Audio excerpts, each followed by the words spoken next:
mentality was, don't say anything, you'll lose your security clearance and you'll be on the fucking B team. Suck it up, rub dirt in it and take a Motrin and move on, or drink it away. None of those helped us in any way. What led you to find and look at these medicines, which by and large have only become popular and talked about positively in the last few years? Before that, these medicines were oftentimes labeled as things that would make you lose your mind, poison, dangerous drugs.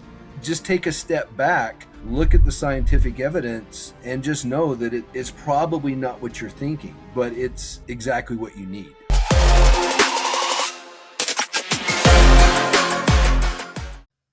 Matthew Butler, welcome to Security Halt podcast, brother. Thanks for having me, Denny. I appreciate it.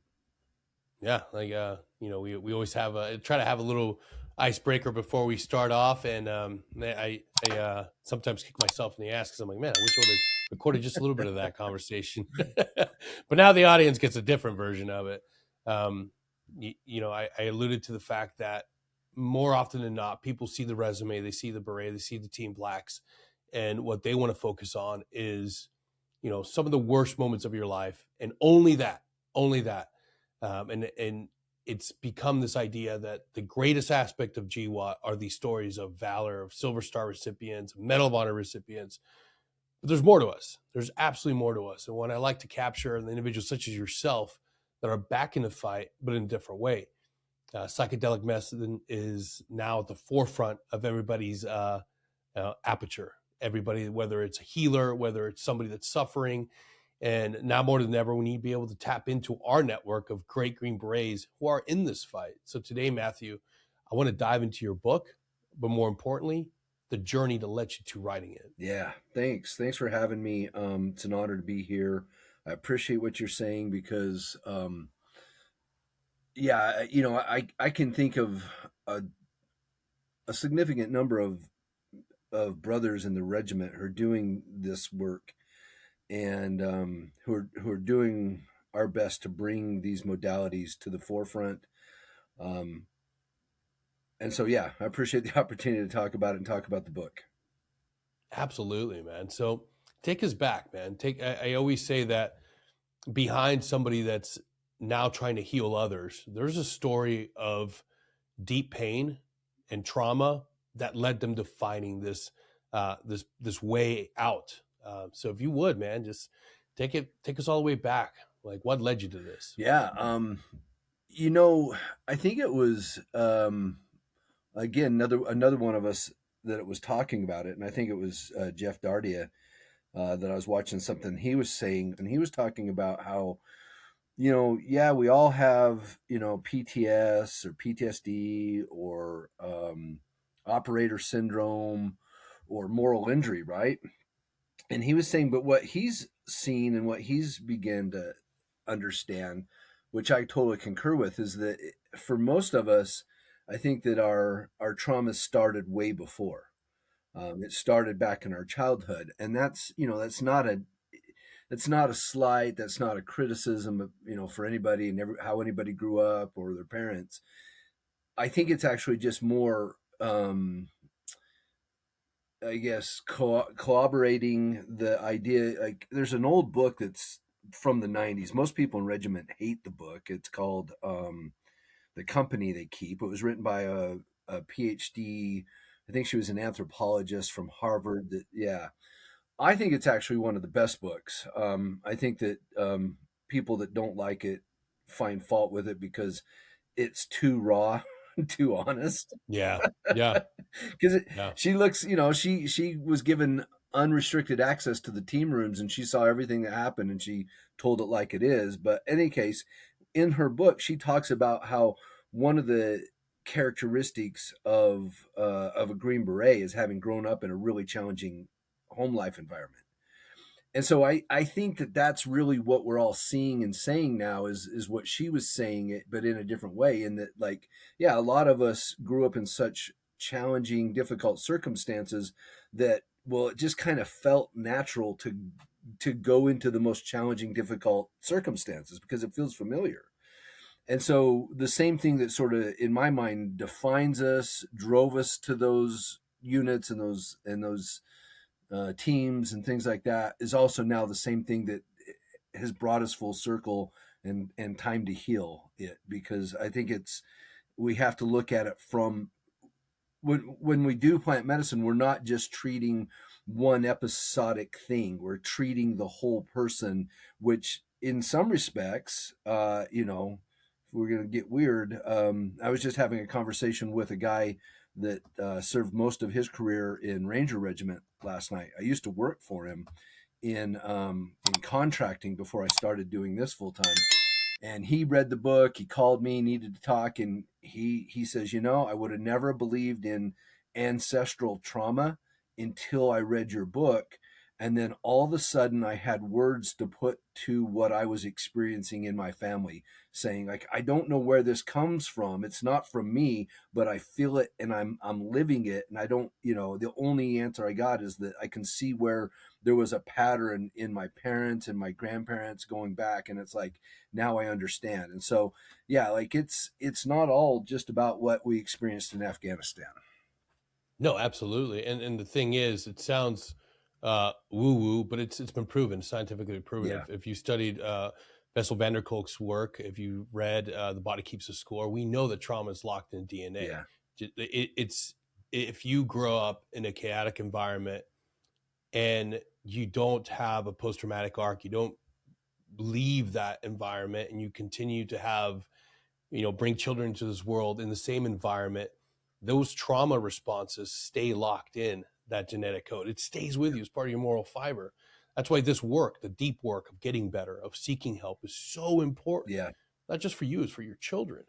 So it's and you're right, in this endeavor through Security Halt, every Green Beret, Navy SEAL, for the most part, Ranger Regiment guy too, and infantry guy, just a lot of the veterans I've talked to on this program, they all share stories that are very similar. Yeah. And having done the work, having gone to school and studied, I mean, it's the perfect way to have, the lived experience and collect it and be able to say, like, you're the audience member at home or in their car listening, you're not alone. This is, it's a proven formula to find high achievers. Yeah. To go after individuals that have gone through so much. True. Yeah. Yeah. It's absolutely accurate. And yeah, I appreciate you saying, it sounds woohoo. And I appreciate you even mentioning Vander Bessel Kalk in his book, The Body Keeps the Score. Like, I talk about that book all the time. That like, I recommend everybody that's listening to this get a copy of that book if you doubt this. The science is out there. Yeah. And the thing that really connects it is he did some of his earliest work with veterans. Yeah. What led him to understand the stress reaction, the trauma response, how trauma is locked into the body, came from studying Vietnam veterans. Like, that's the crazy part. Like, we are the number one community for doctors and scientists that want to understand, that want to heal these issues in the greater community by studying us. It's important to understand that. Yeah, I agree. And there's another wonderful connection too. Like, if we look back at the hippie culture of the late 60s, 70s, and I talk about this in the book. I mean, I grew up in a really conservative place, a conservative state, a small town of 500, hardcore,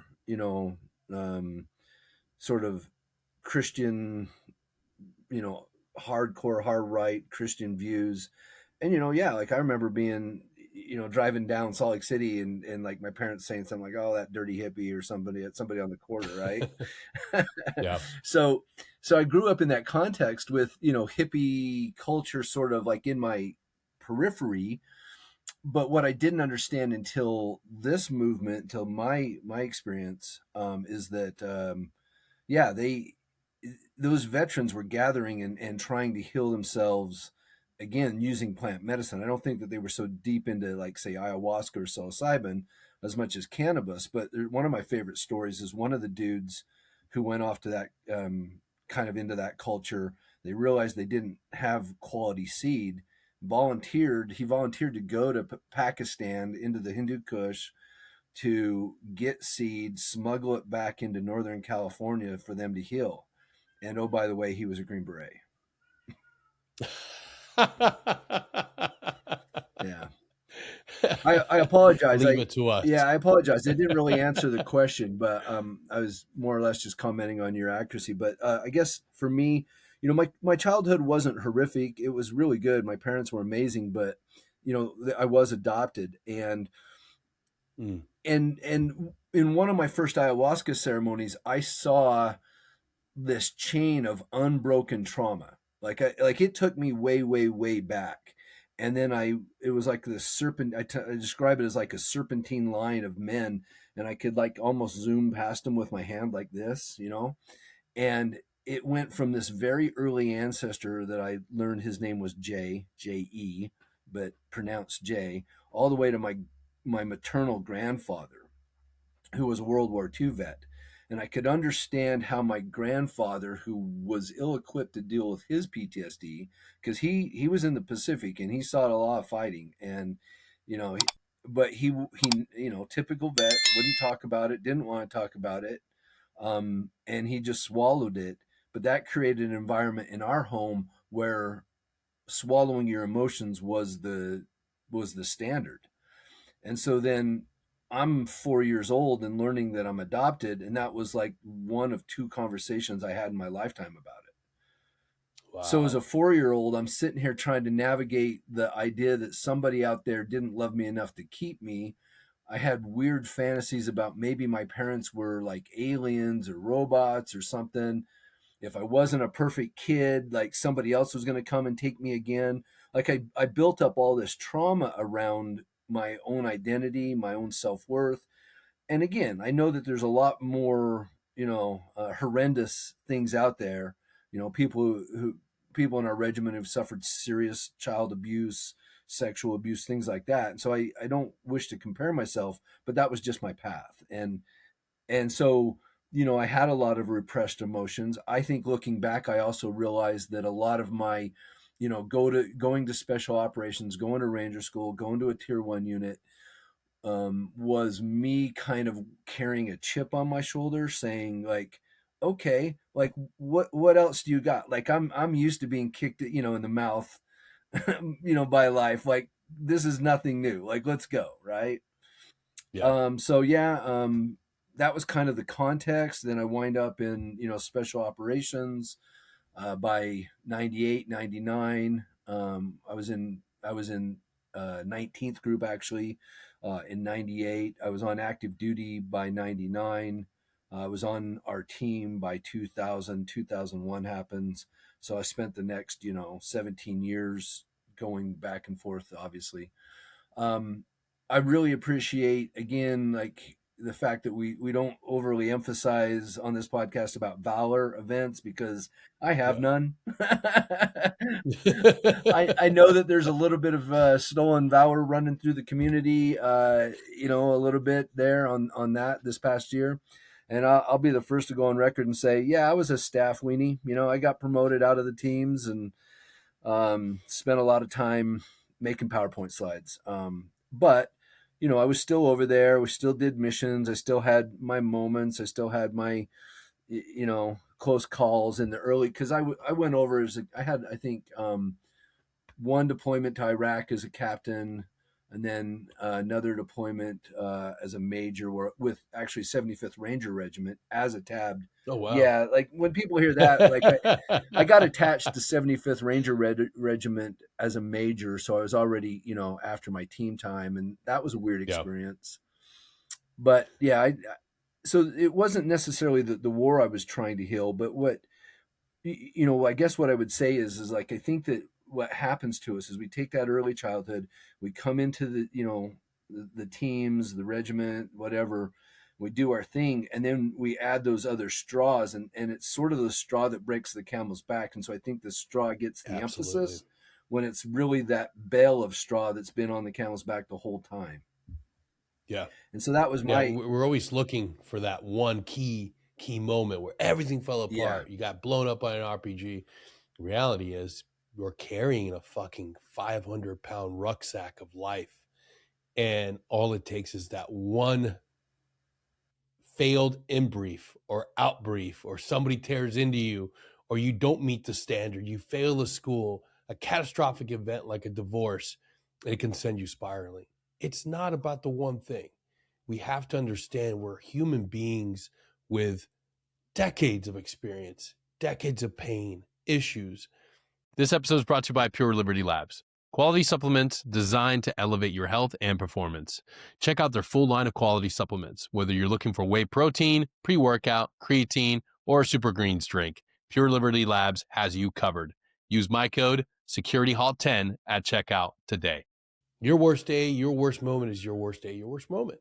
There's no comparing it, but you have to understand that you are a complete human being that encompasses the entire lived experience that you have been going through your entire life. Plus your And ancestors. if you don't take and if you don't take a knee and take a security halt and assess your life at some point, it can lead to catastrophic situations. It doesn't have to be the one combat situation that does it for you. Yeah, and I talk about this in the book. I remember this really, really significant marked moment in my career, and I'll use his name out of respect. I'll say it. It was Command Sergeant Major Thetford. He was the senior enlisted advisor in JSOC, and I remember we had an all hands call. We gathered in the hangar. They have a little stage that they build in the hangar for these events, but they built the stage and everybody was there, the whole command. And it was a gut check moment where here's the Command Sergeant Major of JSOC saying, "Hey, I just want you all to know that I'm struggling with my mental health." That was in like maybe 2010, 2011 ish. I was blown away, right? Like, because It's huge. yeah, because our culture, in addition to creating all that extra weight in a rucksack, if we're going to be honest, we didn't have the greatest environment or skill set to actually do what was best in the best interest of ourselves and the best interest of the units, and that means healing. Because our mentality was, I'll give you 3 examples. Our mentality was, don't say anything, you'll lose your security clearance and you'll be on the fucking B team.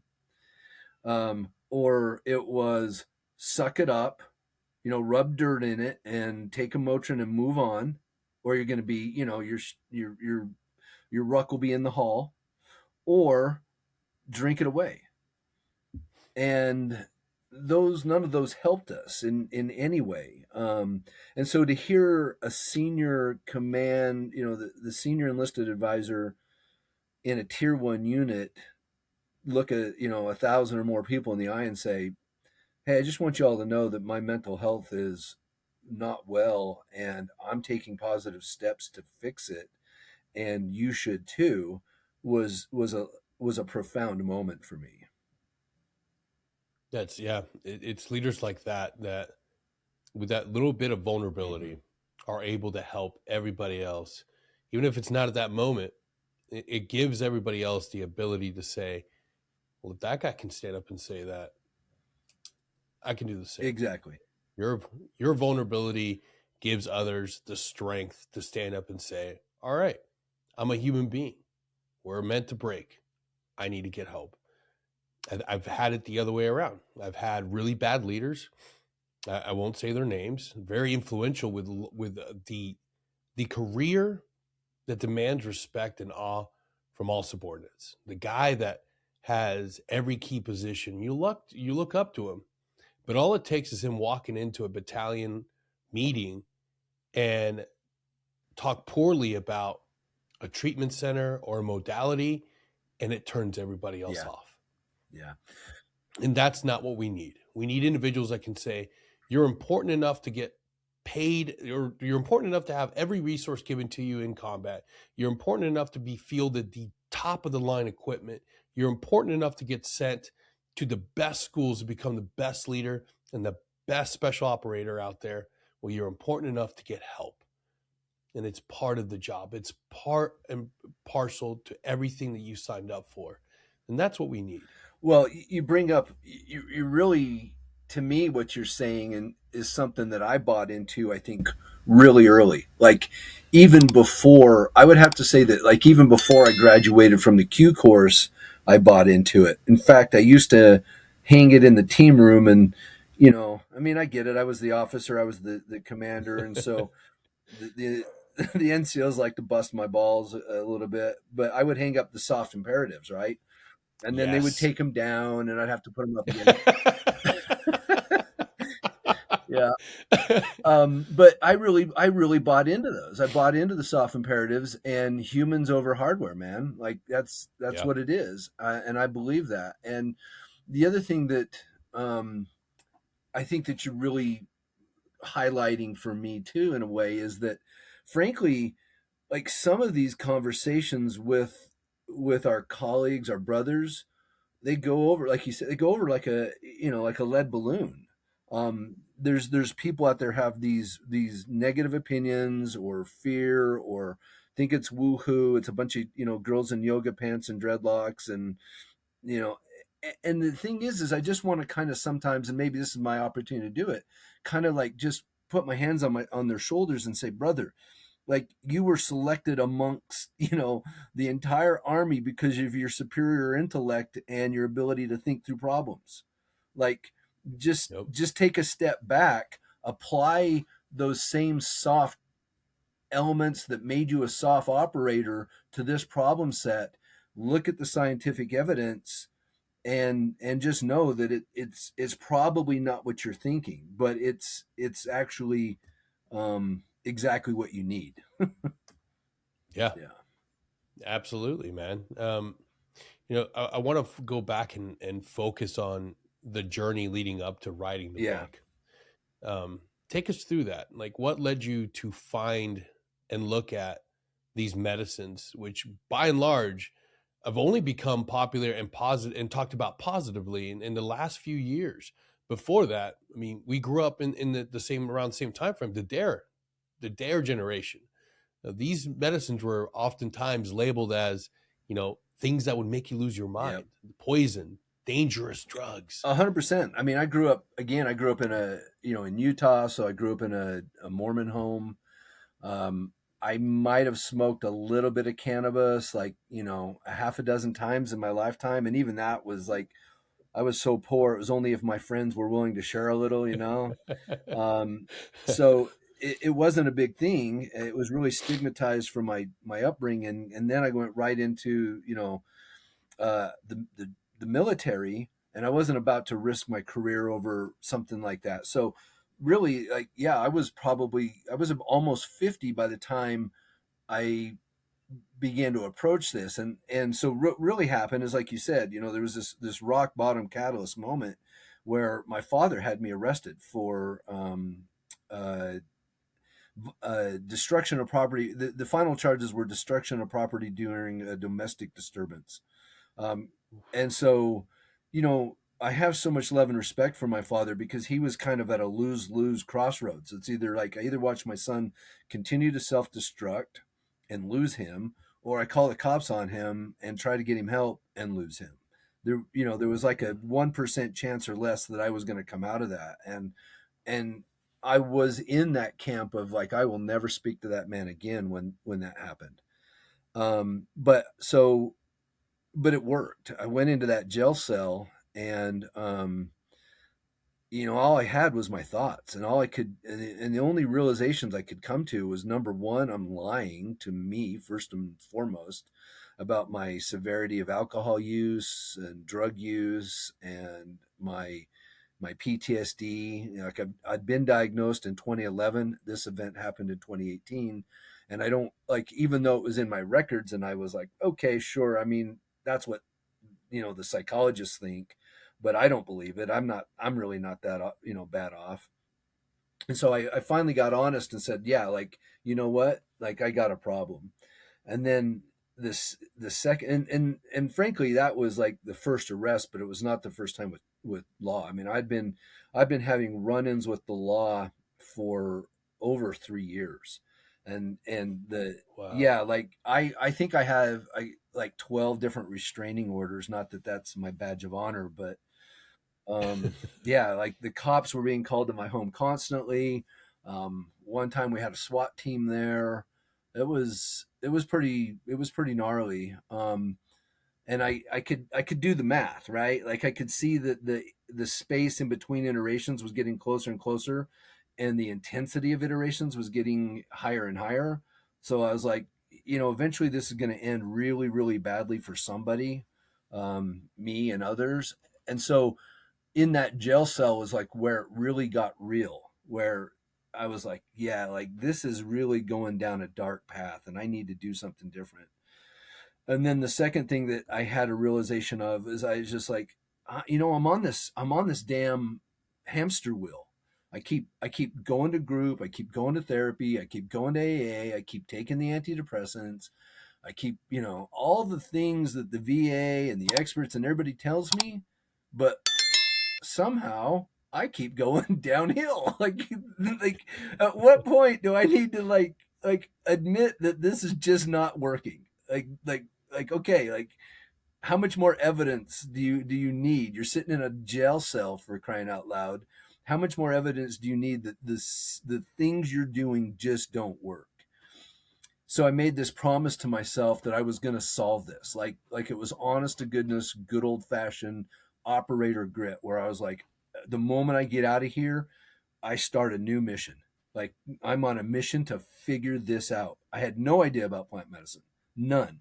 All I knew is like I'm going to fix me because no one else is going to do it. And that's another important point I make about the book in the book. I had another realization one time coming out of a therapy session where I realized that how suicidal I was. And the moment I walked out of my therapist's office was the last time he was going to think about me and my problems until I walked back into his office in a week. And I knew I had to become my own mental health provider, my own primary care physician, because not only do I have more invested in me than anybody else, but I know the patient better than anybody else. And it was like, okay, I'm going to own this, meaning me. I'm going to own my physical, mental welfare, period. I'm going to figure this out. And so I just started Googling how to cure PTSD. And if you do it, I encourage anybody to try this. You're going to get a summary, like an AI summary, that basically says, we can offer you some suggestions that help you deal with the symptoms, and help you to manage it. And that's about the best that you can get. That's sort of the summary that Google provides. But anyway, I kept going and going and going. And somehow I got led to YouTube videos of veterans coming out of ayahuasca retreats down in Peru. And I remember this one where I watched this dude, and like the before and after. His before was, like I could so identify with him. Like he had, like he was despondent, he was angry. You could tell that he was agitated, even being on camera. He was like all these things, right? Like I could just see me in him. And then they do the after, and the dude was glowing. He's like a different person. I barely recognized him. He's smiling. It's not fake. You could just tell that he like that rucksack was off his back. You know what I mean? And I was like, holy shit, like, what is this? Like, ayahuasca? Like, I couldn't even pronounce ayahuasca, like, what is this? I'm like trying to write it down, couldn't spell it. And I was like, okay, I don't know what that is, but I think like that was a glimmer of hope and in a light at the tunnel where I started like, okay, I think I know where to keep going. And I just kept deep diving and deep diving and deep diving until I finally found an ayahuasca ceremony. Um, I went to a retreat. It was 3 days of medicine. It was 2 nights of ayahuasca followed by a night of psilocybin. But the psilocybin dose was kind of a mid-range dose. I'm guessing it was around a gram. She didn't measure it. The shaman just handed you based on her feeling, looking in your eyes. It wasn't enough. I didn't journey really, not too deeply. And then it was during that retreat where that shaman, she in the middle of my first ceremony, like I'm like an hour into ceremony, and she came up and visits with me, and she says, we talked about my rage, we talked about my PTSD. Her and her staff worked on me energetically, and then she says, "Okay, I need to go check on my other staff members or on my other guests, but I just want you to know that it's my distinct honor and pleasure to inform you you're a shaman too. You just don't remember." And the first thought I had was like, This episode is also brought to you by Precision Wellness Group. Getting your hormones optimized shouldn't be a difficult task, and Dr. Taylor Bosley has changed the game. Head on over to precisionwellnessgroup.com, enroll, and become a patient today. I don't remember there being a shaman package I could have even signed up for. Like, serious, true story. I didn't see the charge on my credit card. Like, no, time out. I only came for the medicine. I didn't come for the apprenticeship. Like, do I get a refund? What's going on? Like, I'm so confused. That was my first thought. My second thought was, well, there's another dude over there that's kind of middle-aged and bald too. Like, maybe you met him. I don't know. Like, what's going on? So at first it was a real bumpy ride, but then, the universe kept like, just destroying my life is the best way to say it. Like, I had like a year's worth of contracts lined up because I was military contracting at the time, and every single one of those died. Like, literally. We lost the contract. Oh, we added too many people. Oh, they canceled. Oh, whatever. I was just like, what is happening to me? And I was so angry at the medicine. I thought it was her fault, all these things. Bottom line though, I went on a journey to really try to understand if I really truly was a shaman. And so I went to a friend's house and asked them to trip sit for me. And I did 7 grams of psilocybin. So that was like my second attempt at psilocybin. I went 7 grams. Considerably a lot. It's a lot. It's a lot for the listeners out there. That's a lot. Call that a heroic dose. Yeah, heroic dose is pretty much 5 and above, and so my second attempt was 7. Again, don't try that at home, but it's what I felt prompted, and I felt like it was the right dose. But in that ceremony, that grandfather Jay that I mentioned earlier, he came back to me. I call him grandfather, but he's ancestral. But in any case, he came back to me. And he sat in front of me, like 2 feet away from me, cross-legged. And he spoke to me for 6 hours. And at one point I had to grab my friend, like about a half hour into this, when I realized that this was going to be the whole experience. I just grabbed my friend and said, look, my ancestor is sitting here talking to me has been for the whole time. And I'm afraid I can't remember what I'm hearing. So if I repeat what he's saying, will you write it all down for me, please? Just take shorthand notes and I'll transcribe it later.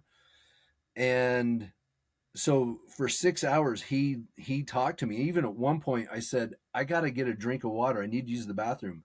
And he said, essentially, get back here. I've been waiting millennia to talk to you. And I'm like, okay, fine. Like, just give me 2 minutes. I'll make it quick. And I go back and I sit back down with him. And at one point in that conversation, he hands me this book, the book that's out. Slightly different cover, but it said it was the exact title, From Green Beret to Shamanism, wow. One Man's Journey to Heal. And he puts it in my hands. Right. And I'm like, oh, From Green Beret to Shamanism, One Man's Journey to Hell. I'm like, oh, that's that looks like an interesting book. I'll read that. And he's like, he just looks at me like, really, dude?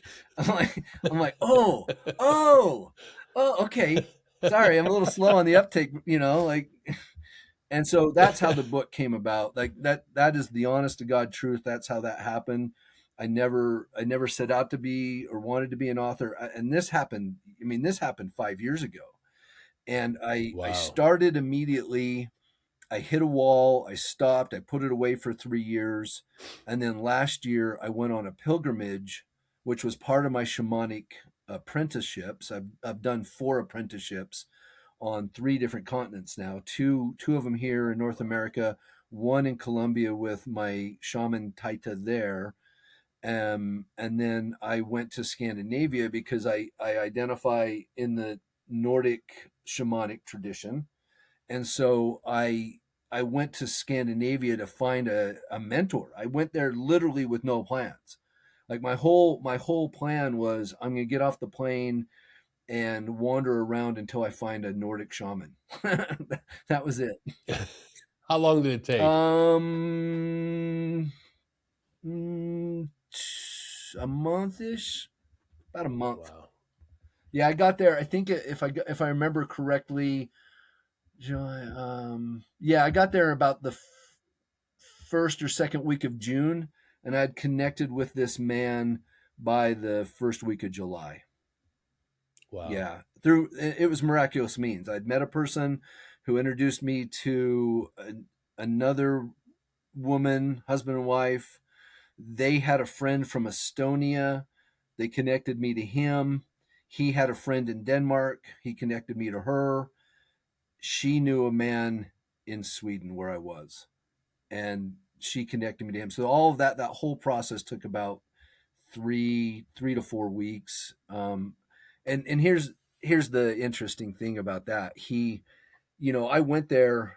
I've been searching and searching online for somebody like that for years, because as much as I had learned from my North American and my South American mentors, I didn't feel like I could feel like I am a Scandinavian shaman, and Yeah. I needed that validity. I needed to go to the source. So Yeah. I've been Googling and searching and just couldn't find it. And to me, looking back, it's like, no, source wanted me to go and do it the right way in person. And so I go and I find this man and I talk to him, and he'd been practicing shamanism for 45 years. He'd been teaching for 40 years. Um, he was very prolific. He knew like personal friends with some very influential people in the space, authors and writers and speakers. And he said he was willing to work with me, and so everything fell into place. But the cherry on top, he was a Vietnam veteran. Wow. Yeah, That is very unique. exactly. He was a U.S. He was raised in New York. He'd gone to Colombia. He'd gone to Vietnam. He came back. He was getting his PhD in anthropology, so he went to Denmark, and then discovered shamanism and never came back. And so he was an expat. So not only was I talking to one of the most experienced shamans in the world, but also an expert in Scandinavian shamanism. And oh, by the way, just happened to be a combat veteran in the Army. I was like, you can't make this shit up, Yeah. We focus a lot on the treatment modalities that are available in South and Central America. Yeah. But for a lot of us that haven't studied it for long and really understand where all these medicines, they're everywhere. They're everywhere. They are deeply rooted in ancient ways. Amanita muscaria. Yep. Amanita muscaria. Yeah, it's in that region. Yep.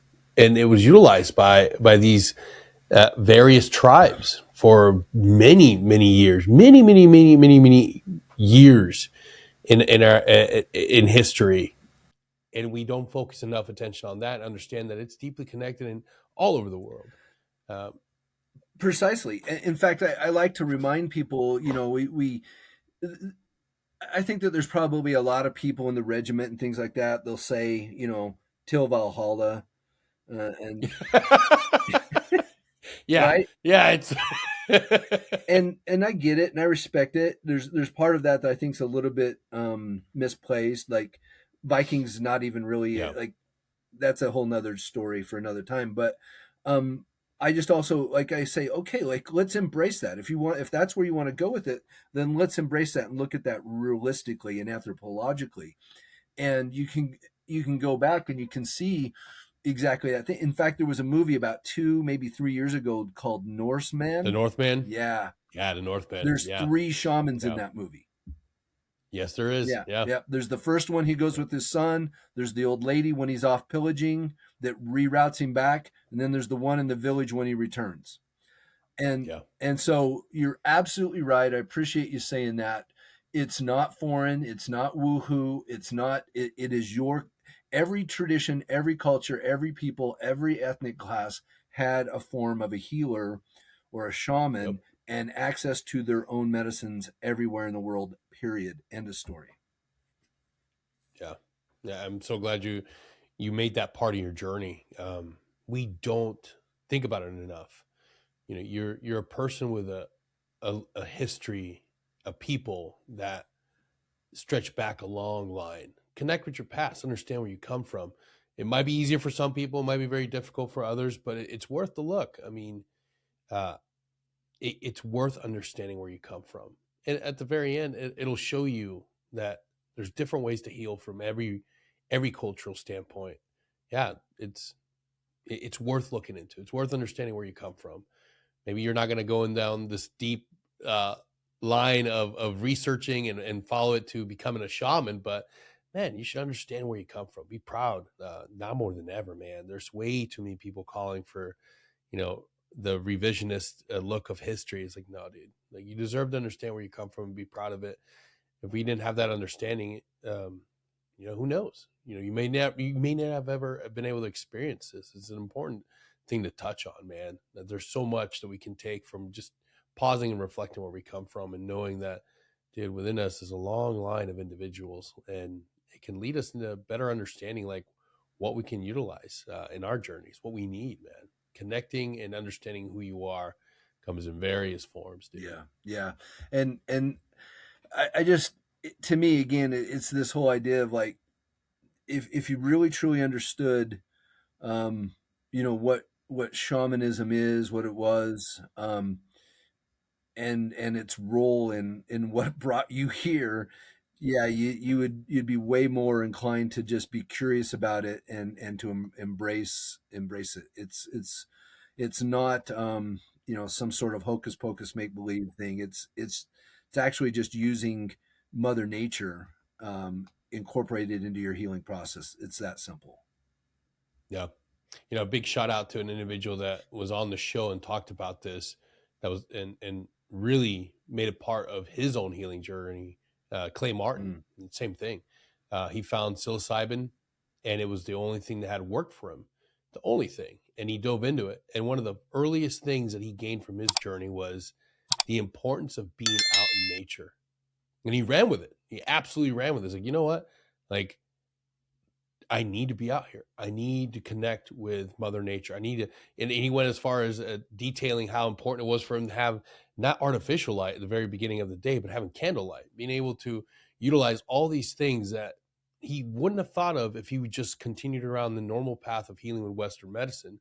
But he was brave enough to die. And the thing that I find very important, which is why I tell guys from our background to talk and lean into this, if you've used it, if you've experienced it, is your resume, your background is important to a lot of younger veterans.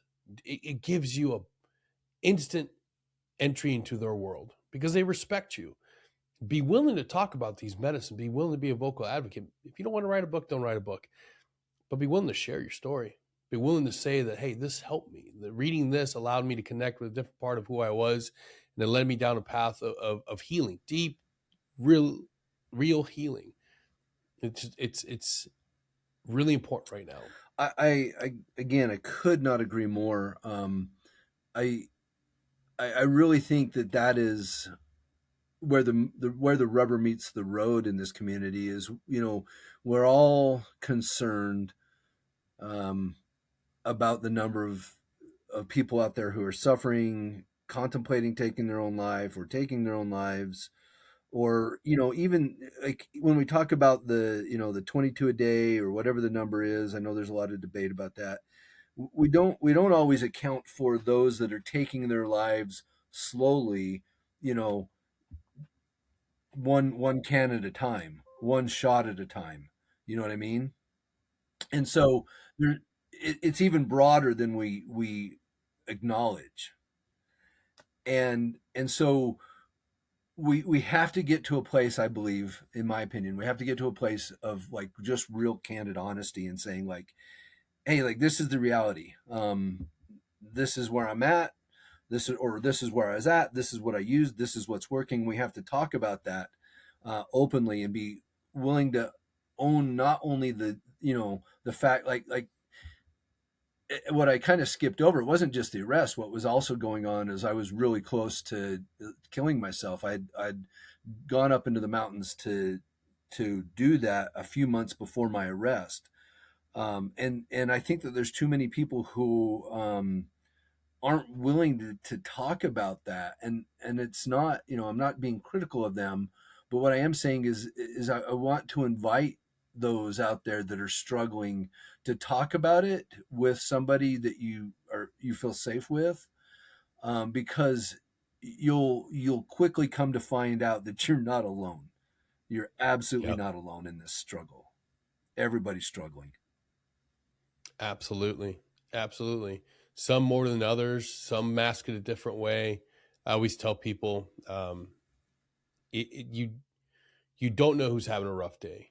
When you interact with people, even if you have a poor interaction with somebody's having a bad day and they lash out at you, or somebody's just an absolute asshole to you.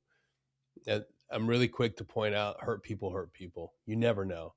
Take the higher road. Be willing to be the bigger person. I know it's hard, but remind yourself of common humanity. You're not the only one suffering. Everybody around you has their own fight. And that is such a good reminder. And I always say it a lot, focus on common humanity. If you're suffering, if you're stuck in your small world, and I was right there, I suffered with it for a long time. I always did something really stupid, because I was so focused on my own suffering. The aperture was really, really narrow. Only I can deal. Only I'm the only one dealing with this. I'm the only one suffering with this.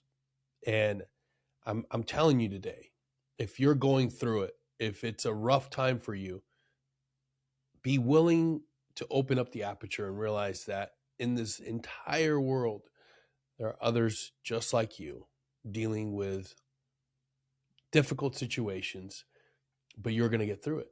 You will absolutely get through it. We don't know how, we don't know when, but you got to remain hopeful. I think that that's one of the greatest things that these medicines are able to do for us. Give us real, true perspective, open the world, and let us know that this experience is vast. It is communicating, and because it really is a two-way communication with something else. It allows you to see, like, holy shit, this lived experience is deeper. It's bigger. It's all encompassing. I am not alone. Well, and that takes me back to the first night of ceremony. After that first night, and that was a wild night. Like after she went and spoke to me, there were some other significant events. In fact, she actually put me to work. It was really by far it was strange. I know that in ayahuasca circles, if anybody heard that I went to work in a ceremony, 3 hours after my first cup of ayahuasca, they would be like, "That's not right." But it's what happened. That was her call. I didn't try to do that. She put me to work. But in any case, at the end of that ceremony, I was sitting up there on this mountain looking out over this valley, and it was not far from where I grew up, which was also more significant. It was the week of my birthday. It was a week of summer solstice. And I'm looking out over this, and I had that feeling, that realization of that same guy I had watched that YouTube video of, when I was doing my research, where I was just like, I know exactly what it was. I said, oh my God, like I'd forgotten what happiness felt like. I totally forgot this feeling. Like, why have I been living the past 40 years without this, like going back to when I was like a kid and remembering just what it was like just to be happy. So, Yeah. One of the most beautiful things that I've been able to capture too with individuals that are willing to share the story is that clear, definitive line of who they were and who they are now. Before we wrap things up, like, let us know, like, how has Matthew changed since his experience began? oof.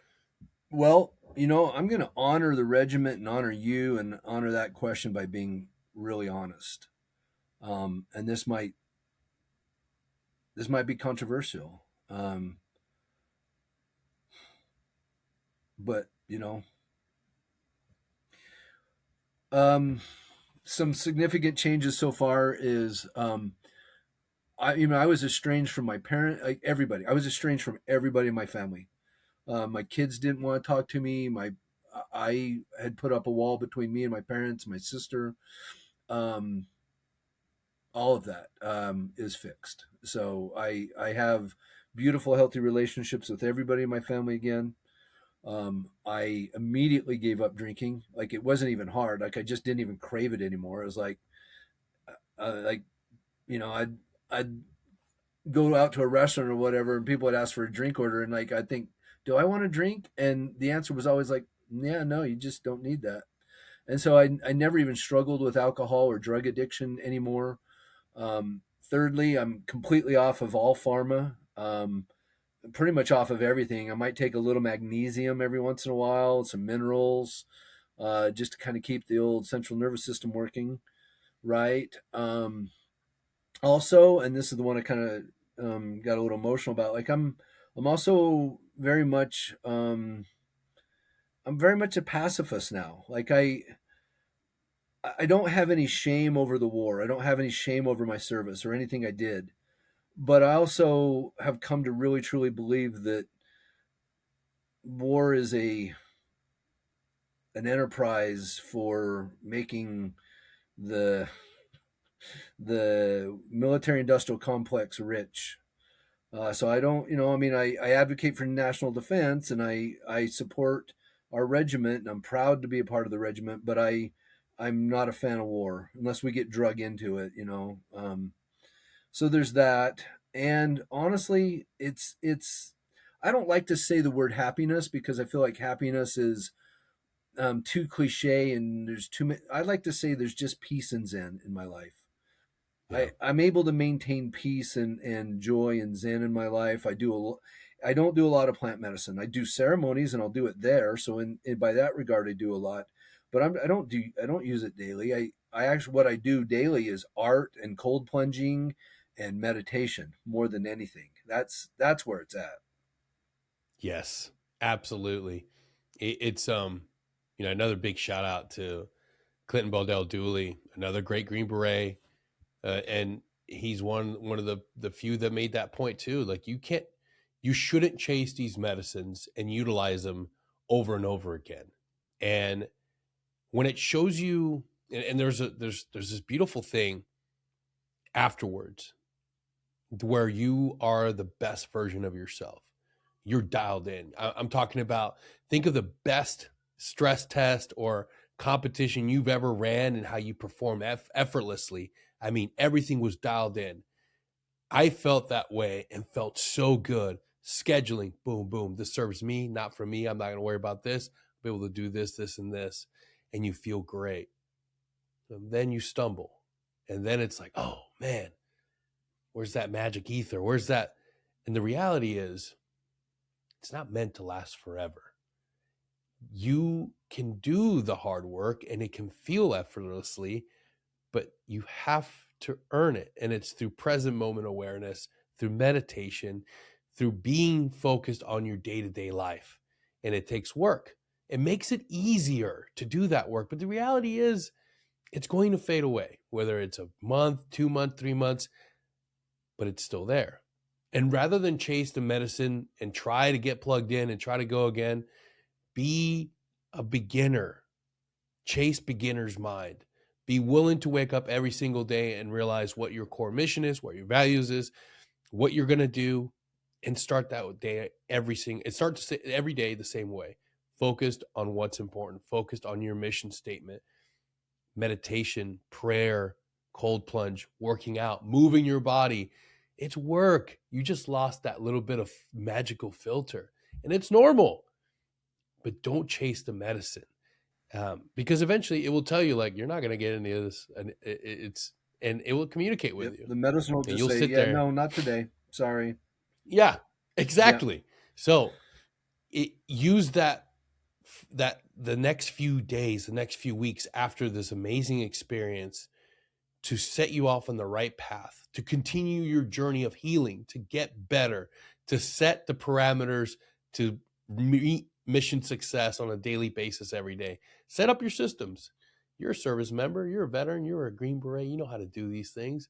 It's a little difficult now, you're not in a uniform, but you have the same ability to succeed. It's like our creed says, live to succeed again. You can do it. It's just going to take a little bit of work, and don't chase the medicine.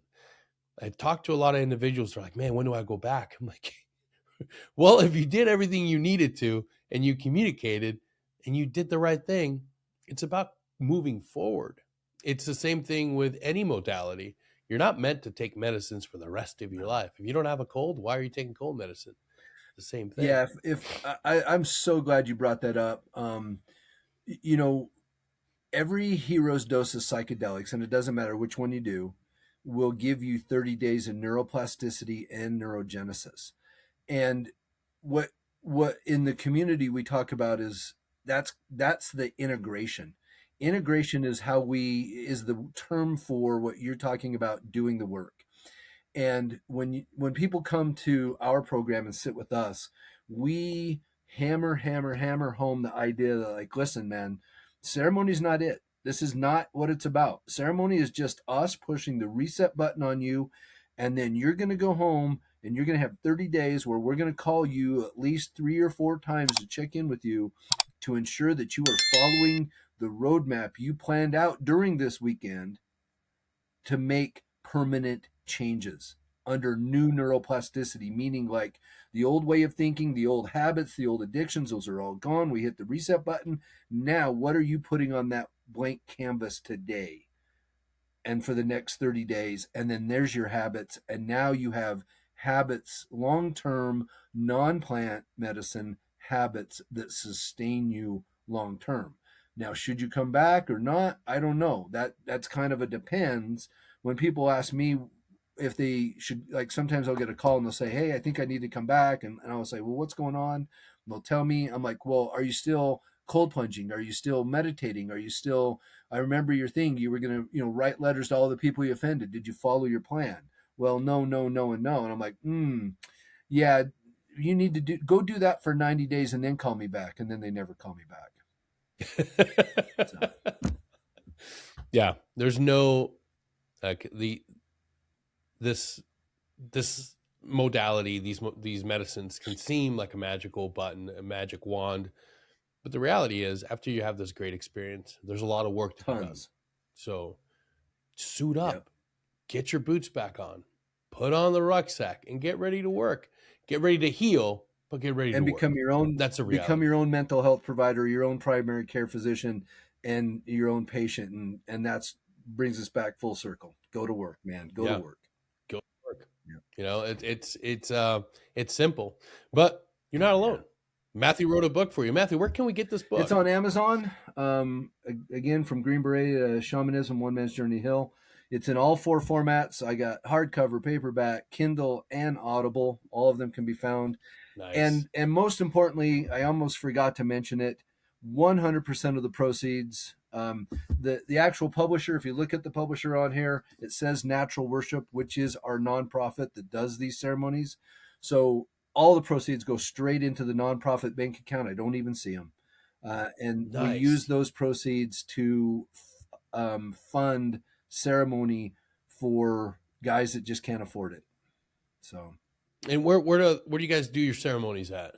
We do them here in Utah. We'll probably run about 8 a year on average, and then I'm also taking guys down to Colombia twice a year. So we'll be going down to Colombia in March and September on the equinoxes. So if you want to get on those trips, or if you want to come see us in Utah or go on those trips, let me know. And then we'll also be doing a summer trip to Mexico to do Iboga. So on the Colombia, Mexico trips, I'm just your tour guide because I know the system. I've done the PDSS, so to speak. So I'll infill you and exfil you. That's all my role is in those trips. If you come sit with us here, we have a buy with through program, meaning that everybody on our staff is a veteran. So, like it'll feel familiar to you. We'll talk about like, hey, we're going to SP at this time. Yeah. And where can it go? Is there a website to sign up? Yeah. You can go to awakegreenberet.com. That's also another place to find my book. And then that'll have all the links to get in touch with me. And yeah, we can plug you in. We can share our calendar with you there more effectively and stuff. So yeah. Awesome. Guys, do me a favor, pause, go to episode description, click those links, or just scan this QR code, this one right here. Scan it. I'll wait. Right, you should have scanned it by now, unless you got a Samsung phone that's outdated. You can't get it that fast, but it'll be in the episode description. Now, do me another favor. If you're a Green Beret or a family member of a Green Beret and you need resources, need help with anything, reach out to the Special Forces Foundation. I'm a proud member of that awesome nonprofit, and I love supporting them because they support the show, so I got to give back to them. So scan this QR code if you need to get plugged in with Special Forces Foundation today. Rain or shine, day or night, they will be there for you. Reach out or hit up and slide in the DMs. Let us know if we can help you in any way, because you've earned it. You served our nation, or your family member served our nation, and now it's up to us to take care of you or help you get connected with a great organization that can help you in the situation you're in. Remember, no request too small or too great. We will get you connected with who you need to get plugged in with. Matthew, thank you so much for being here. Thank you for what you're doing and for coming on here and sharing your story, man. It's a powerful testament that it's never too late to heal. And after you get through your suffering, take an about face, look into the void, and help somebody get through theirs. That's the only way we're going to get through this veteran suicide epidemic, is if more of us get powerful enough and get healed enough to turn around, reach into the void, and help others. And here's the key to success. You don't have to be 100% healed, because that's just a fallacy. It's the continuous work. Every day I do something to work on it because I fail. There's nobody perfect in this world except for one man. He's up there looking out for you. I don't care what you believe in. I'm just saying, just throwing it out there. Throw it back if you don't believe it. We're not perfect, and our journey is going to take us the rest of our lives. But once we get through about 70%, and you got more wins than failures, turn around, help somebody else, get them out of that void, help them get better so they can do the same thing. And that's just a constant cycle, helping each other out. That's what we need, because there's no giant nonprofit or giant organization that's going to come in and solve this. It's just going to take a bunch of veterans, Green Berets, infantrymen, mortarmen, 92 Yankees, okay, maybe not them, 88 Mikes, a whole bunch of different individuals turning around and helping each other out. I'm kidding. I love all you admin folks. Matt, again, thank you for being here. And to everybody listening, thank you so much for supporting the show. But more importantly, thank you for taking care of each other. Thank you for tuning in, and we'll see you all next time. Cheers. Thanks for having me.